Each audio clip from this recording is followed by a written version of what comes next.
একটা কবিতা আছে, আমায় ছিঁড়ে খাও হে শকুন। সেই কবিতা শহীদ শরীফ উসমান হাদি নিজেই আবৃত্তি করেছিল। সে বলেছিল যে আধিপত্যবাদের দোসররা আমার সারা দেহ ছিঁড়ে ছিঁড়ে খাও, কিন্তু আমার মাথা খাইও না, অর্থাৎ আমি মাথা বিক্রি করব না।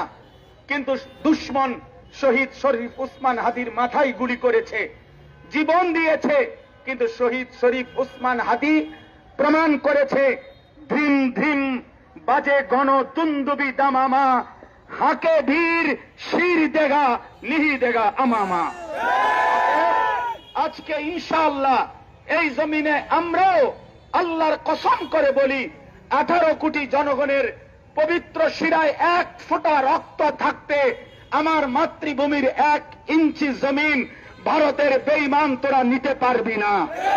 এই জমিন 1 রক্ত নয়, 1 হাদি নয়, লক্ষ কোটি হাদির রক্তের পবিত্র জমিনে প্রয়োজনে খুন ঝরবে, কিন্তু আজাদি থাকবেই থাকবে, থাকবেই থাকবে, থাকবেই থাকবে।